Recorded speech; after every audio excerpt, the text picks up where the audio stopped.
Police میں ہوتا ہے کہ پھر تم کہاں تھے، 8 کو کالیں تمہارے پاس ریکارڈ شدہ پہنچ گئی تھیں، تمہاری فورس کہاں تھی، باقی فورسز کہاں تھیں جنہوں نے جا کے وہ تنصیبات جن کے بارے میں آپ کہتے ہیں کال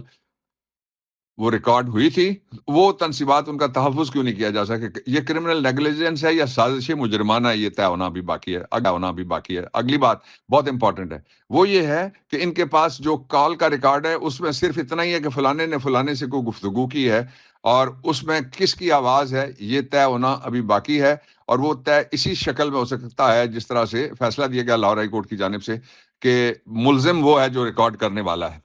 پھر جو شوکت خانم کا بیٹا ہے، یا میں بات کر رہا ہوں قاسم کے ابا کی، قاسم کے ابا جو شوکت خانم کے بیٹے ہیں، ان کی اللہ رب العزت نے کس طرح سے مدد کرنا شروع کی ہوئی ہے، ان کو جو اپنی طرف سے خوار کرنے والے تھے وہ ذلیل اور رسوا ہو رہے ہیں، اور پاکستان میں نہیں عالمی سطح پہ ہو رہے ہیں، اور یہ قدرت کا انتقام ہے، کسی شخص کی کوئی کاریگری اس میں نہیں شامل، نہ ہی کوئی پلان ہے۔ سب سے بڑی پلاننگ اللہ رب العزت کرتے ہیں، اور ان کے نیچے جتنے بھی پلانرز ہیں وہ فیل ہو جاتے ہیں ان کے سامنے، اللہ کی پلاننگ کے سامنے۔ اور یہ نظام قدرت سے جب انصاف ہوتا ہے تو وہ کوئی سرکار بنام فلانا آواز نہیں لگتی، لیکن آواز ساری دنیا تک پہنچ جاتی ہے۔ ضلع شاہ کے قتل میں عمران خان کی ضمانت جو ہے وہ کنفرم ہوئی ہے۔ جو ہی ضمانت کنفرم ہونے کی خبر سامنے آئی تو اس کے ساتھ ہی ایک اور سانحہ وہ بھی سامنے آ گیا۔ کوئٹہ میں ایک وکیل صاحب ان کو مار دیا گیا، اور یہ ایکسٹرا جوڈیشل کلنگ کا ایک کیس ہے جس کی شدید الفاظ میں بطور وکیل میں مذمت کرتا ہوں، اور وکیلوں کو تحفظ ملنا چاہیے اس لیے کہ وہ اپنی پروفیشنل ڈیوٹیز کرتے ہیں۔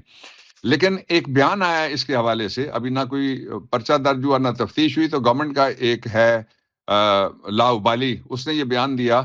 کہ کوئٹہ کے حوالے سے کی اصل مشہوری کی وجہ یہ تھی کہ کس طرح سے سپریم کورٹ کا بینچ تقسیم کر کے، اور وہاں پہ کوئی بکسے گئے تھے، لوگ کہتے ہیں وہ روپے سے یا ڈالروں سے بھرے ہوئے بکسے تھے وہاں۔ یہ غیر ذمہ دارانہ بیان ہے، اور غیر ذمہ دارانہ بیان سے اس کو باز رہنا چاہیے، کیونکہ ایک چیز ساری دنیا جانتی ہے کہ جب بھی کوئی سانحہ ہوتا ہے کسی جگہ قتل کا تو سب سے پہلے دیکھا جاتا ہے کہ بینیفیشری اس کا کون ہے۔ پاکستان میں جتنی بھی ایکسٹرا جوڈیشل کلنگ ہوئی ہے رجیم چینج کے آپریشن کے بعد، وہ ساری کی ساری ایکسٹرا جوڈیشل کلنگ سرکار کے کو ایٹریبیوٹ ہوتی ہے، اور سرکار ہی کا نام اس میں آتا ہے، اور سرکار ہی اس کا فالس فلیگ آپریشن کبھی کرتی ہے، اور کبھی سرکار ہی جو موجودہ پی ڈی ایم کی سرکار ہے وہ اس حوالے سے کوئی نہ کوئی کور اپ پیدا کرنے کی کوشش کرتی ہے، اور بینیفیشری اینڈ میں پتہ لگتا ہے کہ وہ خود تھے، جس طرح سے یہ 9 مئی کے واقعات ہوئے۔ اور اب وہ جو اگلا میں آپ کو بتانا چاہتا ہوں کہ باغ آزاد کشمیر میں جو مریم صفدر کی ایک جلسی ہوئی ہے، اس جلسی میں گڑبڑ ہوئی ہے۔ گڑبڑ انہوں نے کسی کو بتایا نہیں ہے کہ کیا گڑبڑ ہوئی ہے، وہ میں آپ کو بتانا چاہتا ہوں کہ وہاں پہ جو ایک تقریر ہوئی وہ یہ تھی کہ مریم رہو، بے نظیر بھٹو بننے کی کوشش نہ کرو، کیونکہ بے نظیر بننے کے لیے باپ مروانا پڑتا ہے، ایک بھائی کا قتل ہوتا ہے، دوسرا بھائی مارا جاتا ہے، پھر ماں کے سر میں لاٹھیاں پڑتی ہیں، اور مریم بے نظیر اس لیے بھی نہ بنو کہ وہ جب ابھی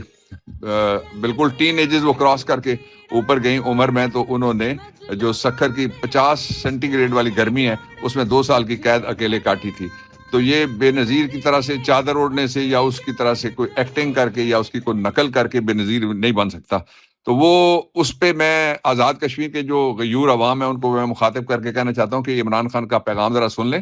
اور عمران خان نے آپ سے توقع کی ہے کہ ان کو شکست دیں گے، باہر نکلیے، ایک ایک ووٹر کو پہنچائیے، یہ الیکشن جیتیے۔ آخر میں نے آپ کو کہا تھا کہ میں آپ کو ایک گردہ فروش کی خطرناک کہانی، گردہ فروش کی میں آپ کو تصویر دکھانا چاہتا ہوں، لیکن کہانی اس طرح سے ہے کہ ایک لاؤبالی نوجوان ہے ایک علاقے کا، وہ ہر وقت بیٹھا ہوا کبھی ہلکا سگریٹ کبھی بھاری سگریٹ گلی کے چوک میں پیتا رہتا تھا۔ ایک ماسٹر جی وہاں سے گزرتے تھے، انہوں نے ایک دن اس کو کہا کہ تم کوئی کام کاج کیوں نہیں کر لیتے، اور تمہیں خبر نہیں ہے کہ تمہارے والد بوڑھے ہو رہے ہیں اور تم بے روزگار ہو، اور کیا تمہارا آوارہ گردی میں لگے رہتے ہو؟ تو اس نے کہا فکر کی کوئی بات نہیں ہے ماسٹر جی، ابا کے 2 گردے ہیں نا، یہ ذرا دیکھیے گا پاکستان کے گردے نکال کے بیچنے والا یہ کیا کہہ رہا ہے آپ کو۔ یہ کہتا ہے کہ ابھی ہمارے پاس ٹریلینز کے اثاثے ہیں، اور وہ اثاثے بیچ کے، یہ باپ کے گردے بیچ کے، ریاست ماں والی ہوتی تھی کسی زمانے میں لیکن خزانے کو باپ کہہ لیں، آج تو نہیں ہے۔ ان حالات میں ایک ہی راستہ بچتا ہے پاکستان میں، وہ یہ کہ پاکستان کے لوگوں کو فیصلہ کرنے دی جائے، وہ فیصلہ عمران کے حق میں ہوگا۔ انشاءاللہ پاکستان پائندہ باد۔